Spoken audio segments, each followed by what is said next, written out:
And I'd never done a squat before. For those of you unfamiliar, the squat, it's all the Instagram wellness, fitness influencers. It looks good to squat, but there's a dark side to the squat that they don't tell you about. And I learned this in a painful manner, in a painful and degrading and humiliating manner. I was holding a bit of weight there, a kettlebell, and then you need to lower yourself into a seated position.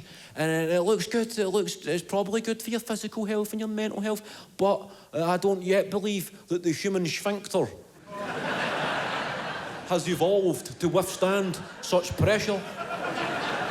And I was doing these every week, and then I hadn't a bit of weight on until one day I just felt an intense pain, a very specific, unique pain that I had never felt before in the most intimate of orifices in the male body. And I don't mind being candid here, Cork. I felt a proper, like, flights to Switzerland, Dignitas, end it all. What the fuck have you just done here, Kevin? I had to leave the class and then leave the gym. I had to drive home on one arse cheek as the pain gradually intensified. I gave myself piles. I later learned it.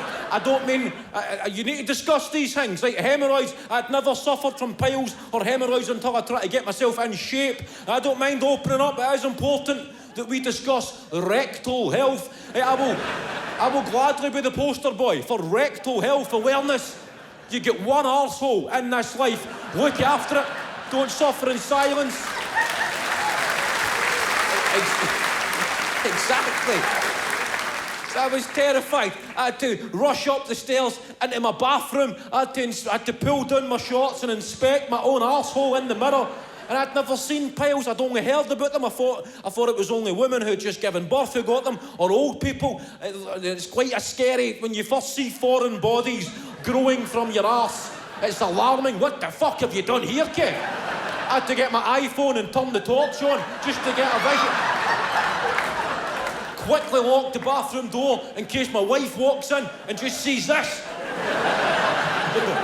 Oh, I've set up an OnlyFans page. I'm looking in the mirror. Going, what the fuck is this? It's scary. Piles.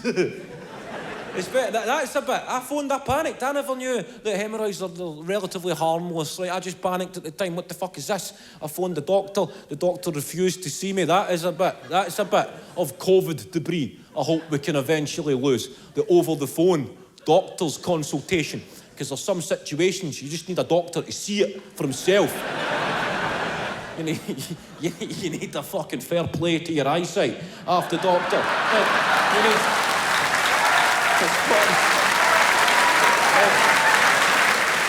Especially, I just believe the over-the-phone doctor's consultation, there is way too much dependent on your use of descriptive language. I don't think you should need to be Oscar Wilde just to get yourself a prescription. I'm in the mirror. How the fuck am I going to explain what I can see to a doctor over the phone? I'm trying to workshop some imagery. It's kind of, you ever play snooker, doctor? You ever been playing snooker and too many balls get potted into one pocket?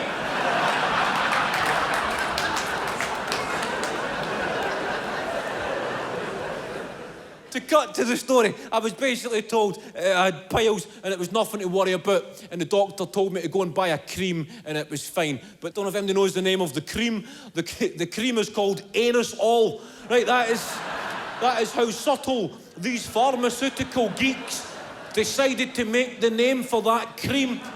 Anus All. They could have called that anything. They could have gone as niche and as esoteric as their big PhD brains would allow. But no. They went for a cheap laugh at the expense of people's poor rectal health. Anusol, I had to go to Boots to buy some. My wife accompanied me, and we got to Boots, and on the Boots shelf, they never had the Anusol that I required, and I thought, I'm just going to have to leave it then. I'll just need to suffer in silence, and my wife said, no, usually in Boots, if you walk over, they've got extra stock behind the counter. I said, are you fucking insane? You want me to walk over and ask that guy if he's got any Anusol cream for my external hemorrhoids? I said, I'm just going to leave it. And my wife called me immature. I think my wife called me a child, called me a baby, told me to grow up, and I just stood letting her insults bounce off my gormless expression, patiently waiting in the hope that maybe she would suggest that she walk over on my behalf. She's going, first of all, Kevin, it's called anisole. It's called anisole, not anisole, anis. I said, what, are we talking Spanish here? I don't see a squiggle above the N. You can't just conceal the word anus inside another word and expect people to manipulate the pronunciation. Do you look at the planets? Well, look at Uranus. No, don't try and defend Big Pharma. And then my wife said, fine, I'll go over. And that's true love. That's when you know you have married the one. I'm watching my wife, what, fuck, you're my everything, my soulmate. I've got Spandau Ballet playing as I'm watching my wife walk on over. I don't know if I loved my wife more watching her walk up the aisle on our wedding day or watching her walk up this boots aisle on this, the darkest of days for my rectal health.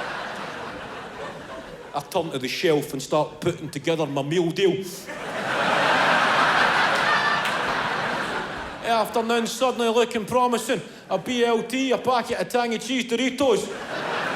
I look over to see how my wife's progressing as she has got her elbow on the boots counter, engaged in dialogue with the boots worker, and then her upper body gradually begins performing a 180 as she is pointing back over.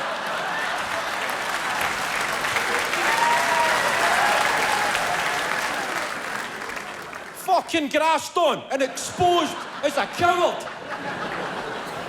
Having to put my juice and my sandwich and my crisp under my left armpit so I can wave at the boots worker. Wave a wee acknowledgement as he is mentally processing an image of my shattered hoop.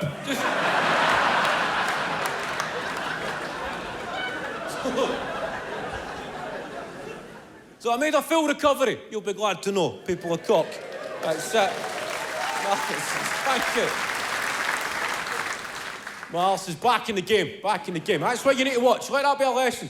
Any of the gym people with the squats and all this, all the high protein down, strength goals, man, strength goals. Yes, it's a shame, isn't it? Every nutritionist is always dragging, like bread, for example. As you get slightly older, I believe you just find the foods that suit you. Like bread's your best friend, man. Don't listen to these protein extremists. Bread got cancelled, didn't it? Bread has been treated like a sex offender since the Atkins diet. Every single diet involves cutting out bread. Everywhere you look, don't eat bread. Bread is making you tired.